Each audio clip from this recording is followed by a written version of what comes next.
الحمد لله وكفى وسلام على عباده الذين اصطفى أما بعد فأعوذ بالله من الشيطان الرجيم بسم الله الرحمن الرحيم إن عدة الشهور عند الله 12 شهرا في كتاب الله إن الله وملائكته يصلون على النبي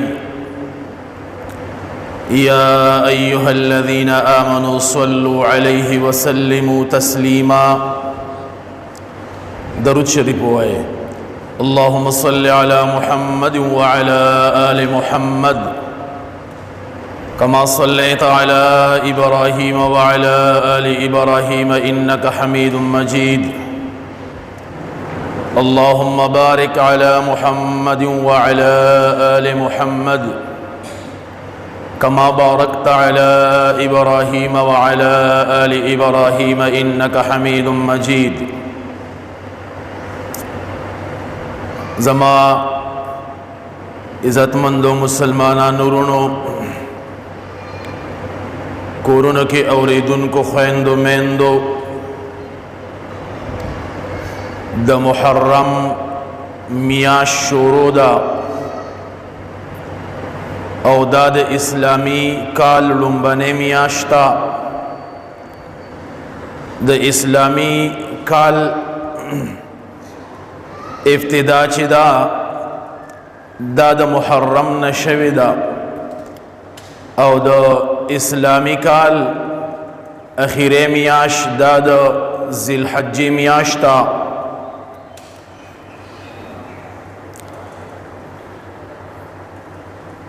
د اسلام تاریخ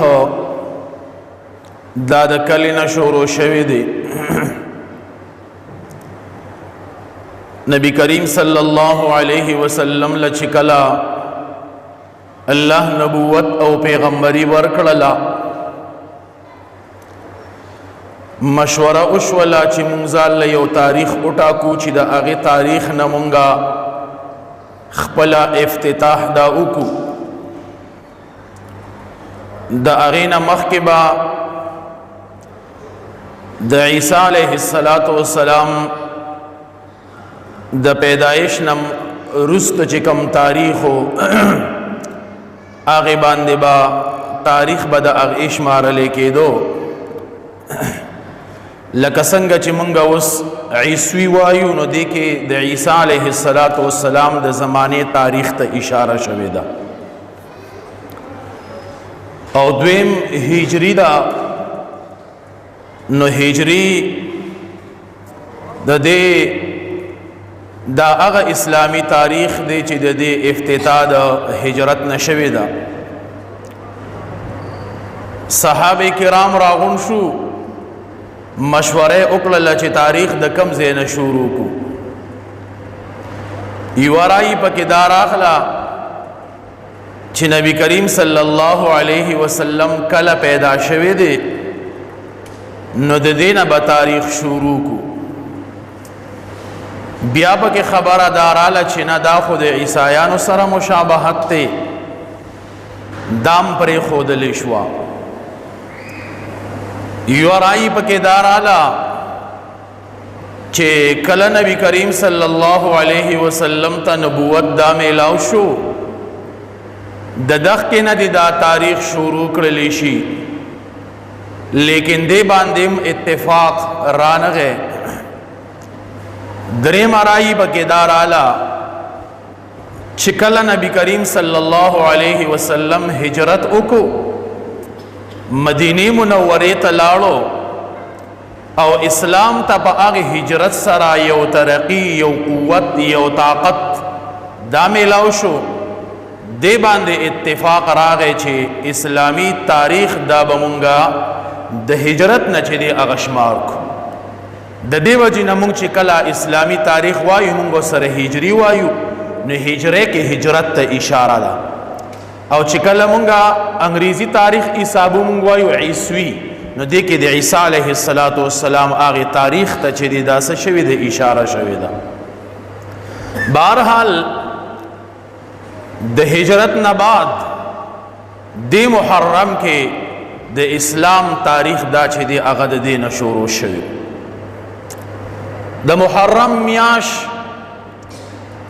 دا د اسلام نه مخکې عزتمند وه. سلور میاشتې داسې دي چې دې ته الله ډېر عزت ورکړی. ان عدة الشهور عند الله 12 شهرا في كتاب الله يوم خلق السماوات والأرض منها 4 حرم. سلور میاشتې دا پکې د عزت میاشتې دي. ذی قعده، ذی الحجه، محرم، درې دا پرله پسې او یو د رجب میاش. دا سلور میاشتې څنګه چې د نبی علیہ السلام په ټیم کې عزتمند وي، د نبی علیہ السلام نه مخکې عزتمند وي، د نورو پیغمبرانو ادوارو کې د هغې زمانه کې هم دی له الله ډېر لوی عزت ورکړی. حال دا دی چې کله به دا میاشتې رالې، هغه سټي دشمنان چې د یو بل قاتلان به دغې ورځو کې به هغوی خپلې تورې تیکو کې وردن نه کړلې، هغوی به د خپلو غشو نه هغه اوسپنې لرې کړلې، هغوی به د خپلو نیزو نه هغه اوسپنه را وویستله. د دې میاشتو به هغوی ډېر زیات قدر احترام دا چې دی هغه کاو. حال دا دی چې کله به وله د خپل پلار یا د یو رشته دار دشمن په لار کې مخې له ورغی، دا میاشتې به وي هغوی به یو بل ته بیا اسم نه وي، په لار کې به یو بل ته غاږ هغه نه کاو. د دې میاشتو د عزت او احترام د وجې نه نه یو په هغې میاشتو کې دا میاشته چې د محرم میاشت ورته ویلې کېږي.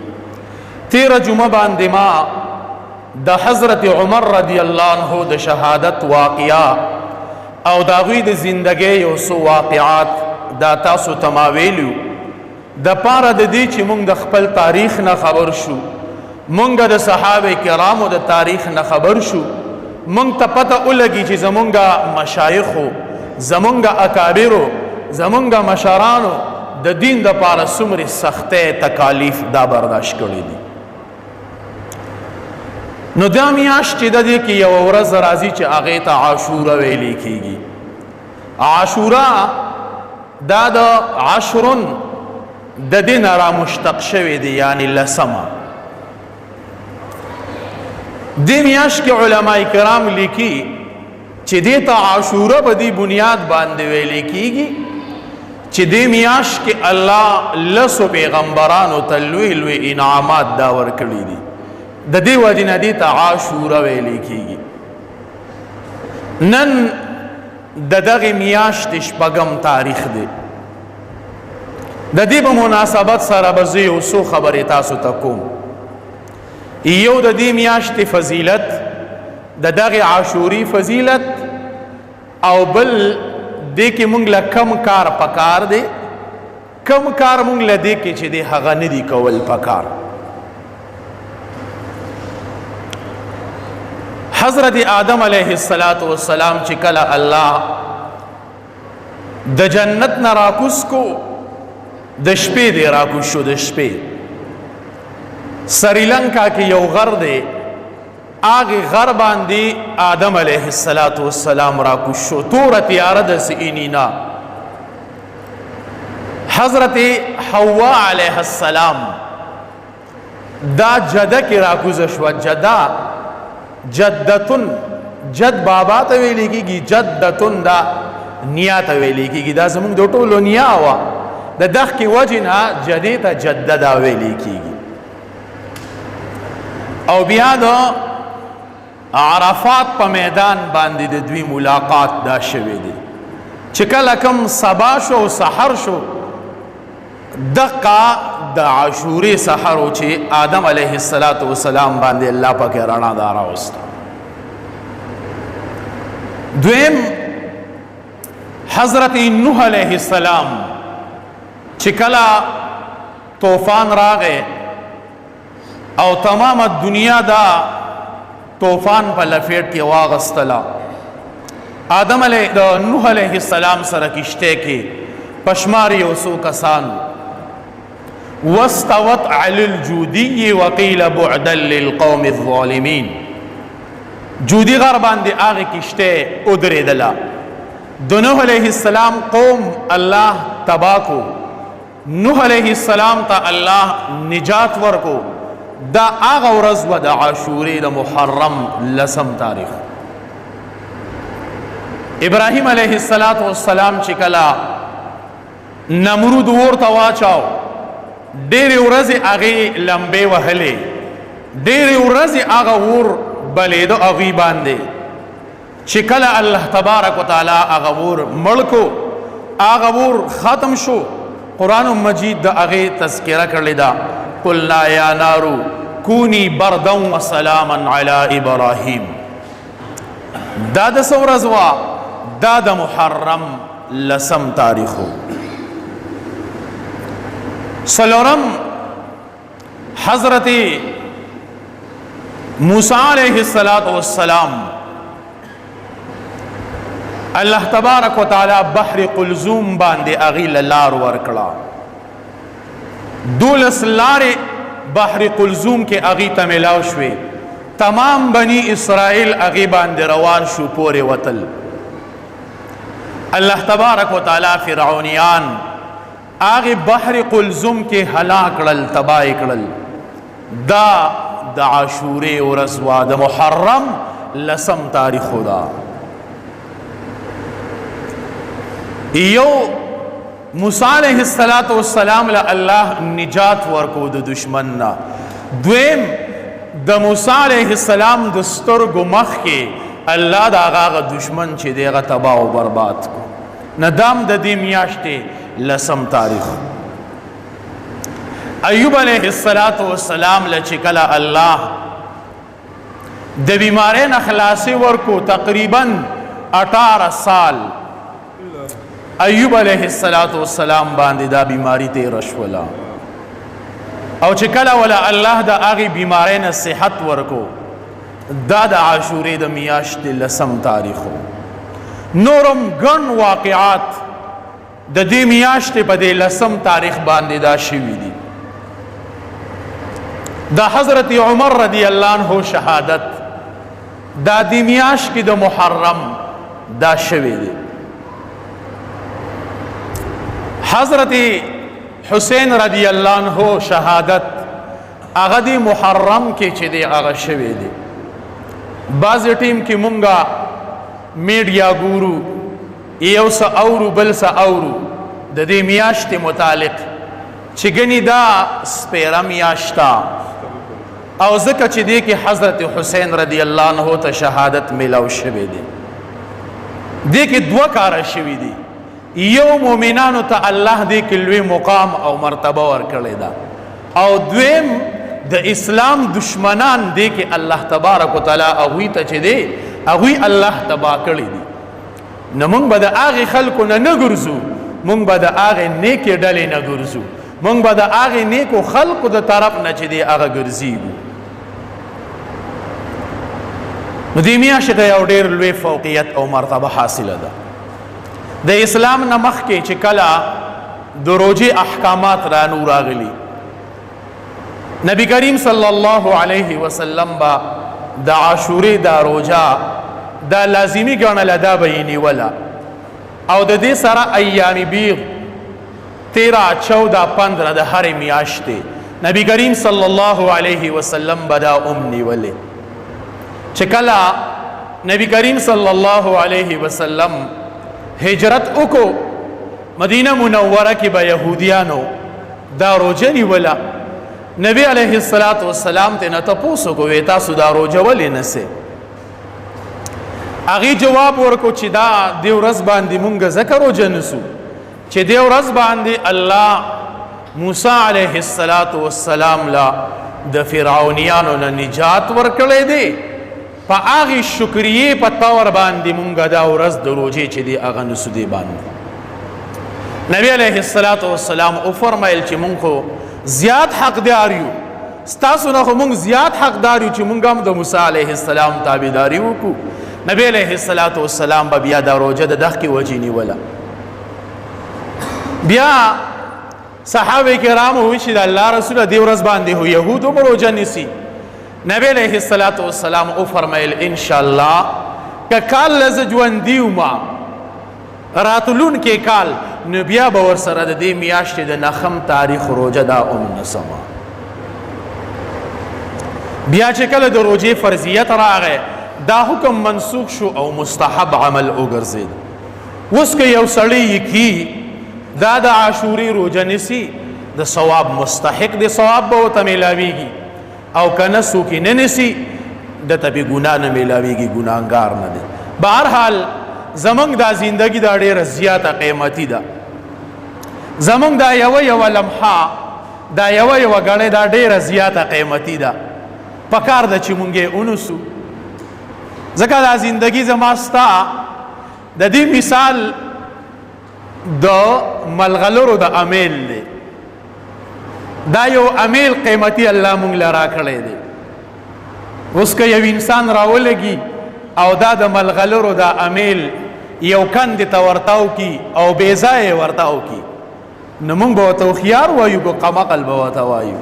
قمقل به ورته وایو. ولې د یو قیمتي هار یو قیمتي امیل د ملغلرو راواغستو او بې ځایه یې استعمال کو. بل طرف ته یو سړی داسې دی چې هغه دغه د ملغلرو د امیل راواغستو د هغې دا یوه ملغلره یې خرڅه کړه په دې باندې د ډېر قیمتي مال ډېر هر څه سره چې دی هغه میلاو شو. دقه زموږ زندگی ده. دا زما ستا د زندګۍ امیل الله مونږ له راکړی دی. دا یوه ورځ په دې کې دا ډېره زیاته قیمتي ده. د دې مثال د ملغلرو دی چې دا مونږ په صحیح ځای کې چې دی هغه څوک استعمال کړو. یوه ګړۍ یوه لمحه دا زمونږ نه خرابه لاړه نشي. د هارون الرشید بادشاه دربار ته یو کس راغی او ډېر هنرمن او ډېر چالاکو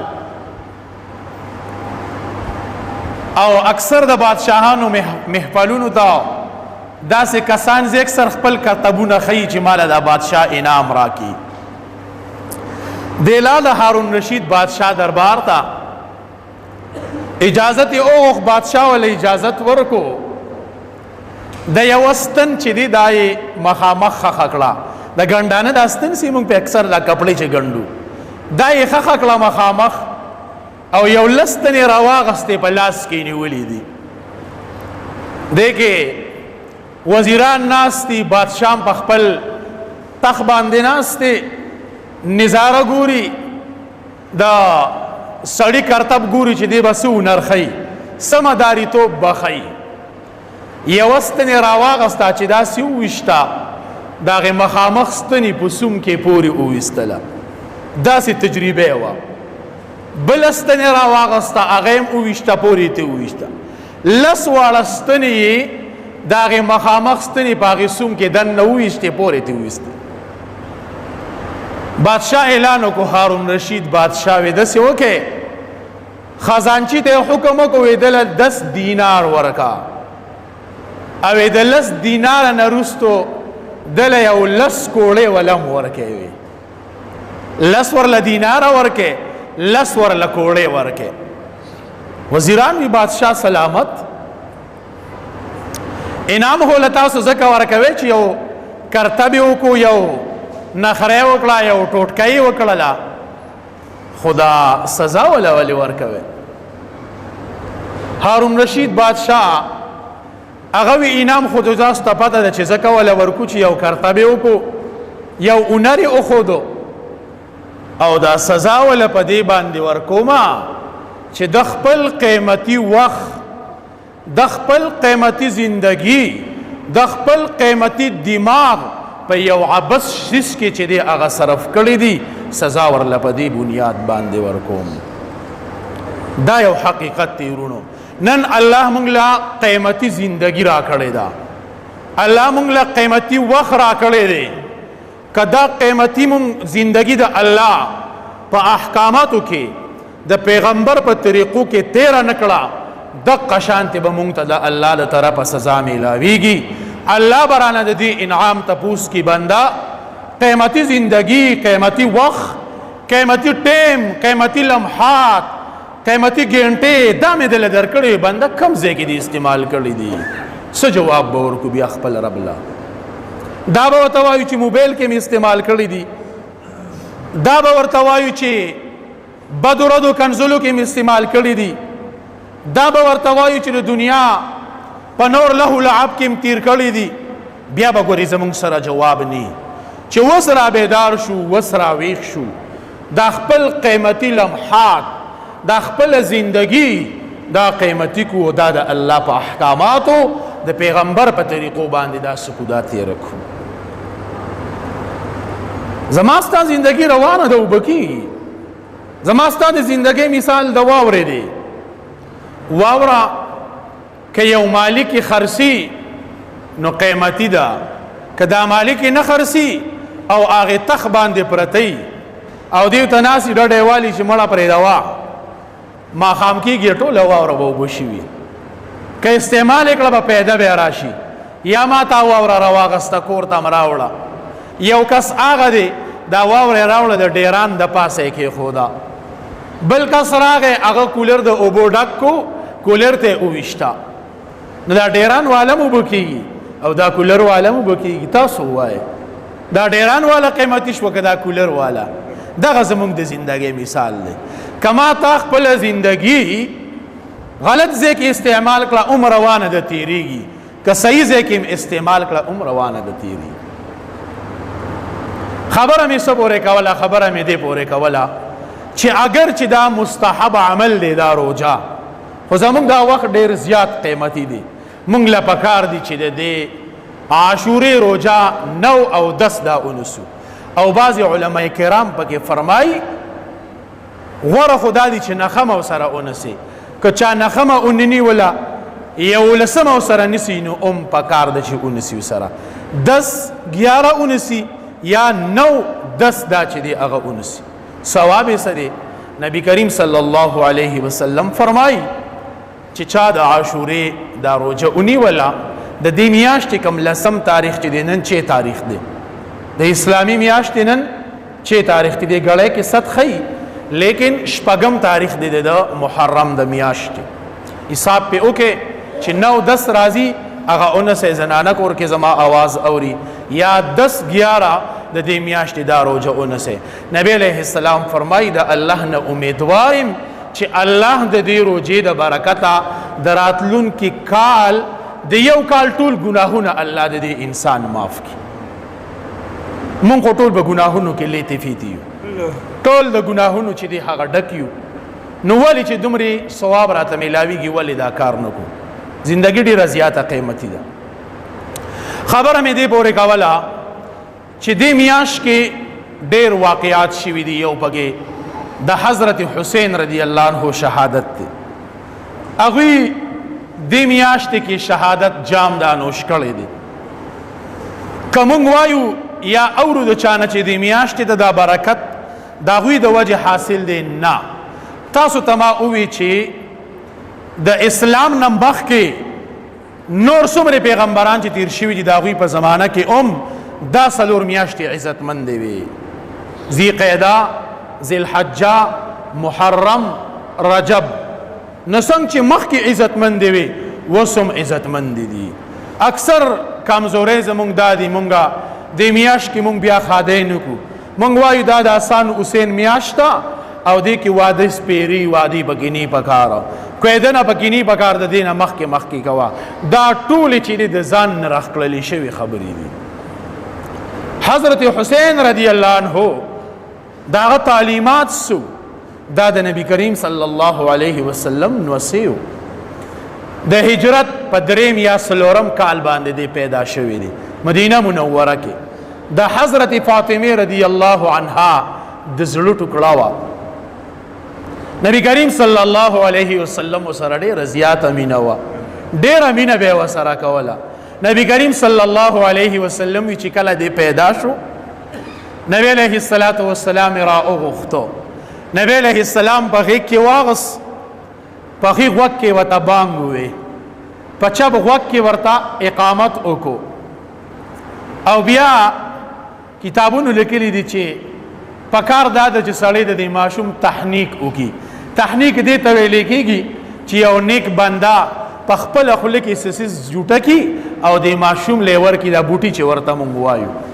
نبی کریم صلی الله علیه وسلم خپل ژبه مبارکه راواغسته او د حضرت حسین رضی الله عنه په دې خوله کې ووهله. د نبی علیه السلام دا ژبه هغه چې دې ځان ته راښکه او دی وچوپله. داسې مینه وه سره د نبی علیه السلام. یو وارې نبی علیه السلام منبر باندې ناست دی، حضرت حسن او حضرت حسین رضی الله عنه رالل دواړه. نبی علیه السلام د منبر نه کوز شو لاړ پسې داسې دواړه راوستو منبر باندې ناست دی بیانوم کی یو یې په دې زنګون باندې کېناو بل یې په دې زنګون باندې کېناو. داسې مینه وه ورسره. یو وارې نبی علیه السلام مانځه باندې ولاړ دی، سجدې له لاړ، حضرت حسین رضی الله عنه راغی د پاسه په اوږې کېناست. نبی علیه السلام سجده اوږده کړه، ډېره اوږده سجده وکړه د دې دپاره چې زما دا نوسې زما دا لښتې جګر چاته ورتاو نه شي. داسې مینه وه سره د نبی علیه السلام. د دې میاشت کې هغوی ته شهادت نصیب شوی دی. هغوی موږ له د صبر تعلیم راکړی دی. دومره حالات پې رالل، هغوی د هغې باوجود صبر کړی دی. د هغې باره کې راځي چې حضرت حسین رضی الله عنه به فرمایل که یو کس راشي ما ته په دې غوږ کې کنزل وکړي او په دې غوږ کې رانه معافي وغواړي نو زه بیا ډارک د الله د رضا دپاره معاف کوم. که دې غوږ کې راته کنزل وکړو او په دې کې رانه غلي راته وي چې معاف مې کوي زه بیا ډارک معاف کوم. یو وارې میلمه راغلی دی، ډوډۍ ته ناست دي، خادم یې وینځي ته وي ورشه هغه شوروا ګرمه کری وړه. کله چې هغې شوروا راغستې د لوښي کې رانږدې شوه ټکره یې وخوړه. هغه سالن راغی ټول په حضرت حسین رضی الله عنه باندې توی شو. ډایرک هغه هغې وینځې ته داسې غوسه کې وکتل. هغه وینځ هم د هغه وینځه وه قرآن وله ورته سوي والکاظمین الغیظ. د مؤمن شان دا دی چې دی به خپله غوسه قابو کي سکي به. ډایرک حضرت حسین رضی الله عنه ته وي ما خپله غوسه اوس کله ما خپله غوسه کنټرول کړه. هغه وینځه ورته سوي والعافین عن الناس. مؤمن هغه دی چې هغه عفو او درګذر کي. حضرت حسین رضی الله عنه ته معاف کړی مې د الله د رضا دپاره. هغه وینځه سوي والله يحب المحسنین. الله د نیکانو خلکو سره د نیکی کوونکو سره محبت کی. حضرت حسین رضی الله عنه ته وي د الله د رضا دپاره مې ازاده کړی زه چې په کومه مخه باندې ځې ځه. دا تعلیم هغوی موږ له چې دی هغه راکړی دی چې موږ هم د صبر نه کار چې دی هغه واخلو. په دغې مناسبت سره مې دا یو څو خبرې ستاسو مخې ته چې دی هغه عرض کړلې. په دې میاشت کې موږ له سبا کار دی. یو تاسو ته ما ووي چې موږ څه وکړو روژه ونیسو. 10 تاریخ باندې نن شپږمه ده د دې میاشتې. دویم عمل احادیثو کې راغلی دی لیکن علماء کرامو پکې کلام کړی دی د هغې ضعف طرف ته اشاره کړې ده لیکن په فضایلو کې کار کی. فضایل چې دي په دې کې تک کمزوري حدیث راوړی شي دا خبره واورئ ښه. احکاماتو کې تک کمزوري حدیث نشي راوړی. فضایل چې بیانې یو سړي په عمل وکړو ښه خبره ده. کوي نو کوم څه مسلې نشته کوي کو ثواب پې ته میلاویږي. استاد محترم به فرمایل شیخ ادریس صاحب چې بعضې علماو پکې کلام کړی دی لیکن فضایل دي د فضایلو په طور باندې دا ویلی شي چې کم سړي د تاریخ باندې 10 تاریخ باندې په خپل اهل و عیال باندې د خپل وس مناسب خرچه وکړه. هر سړي ته پته ده ما بچو څه خوښي هغه وله راوړي د خپل وس مناسب. وی الله تبارک وتعالی به دا ټول کال د باندې دغه شان په پراخۍ کې چې دی هغه تیر کړي. دا دوه خبرې احادیث مبارکه را نقل کړي دي. یو روژه، دویم په دغه 10 تاریخ باندې د خپل وس مناسب په خپل بچو باندې په خپل اهل و عیال باندې څه کول خرچ دی هغه کول. الله تبارک وتعالی دې ما او تاسو له په دې خبرو د عمل کولو توفیق را نصیب کی. واخر دعوانا ان الحمد لله رب العالمین. سنت شانی وکړي سنت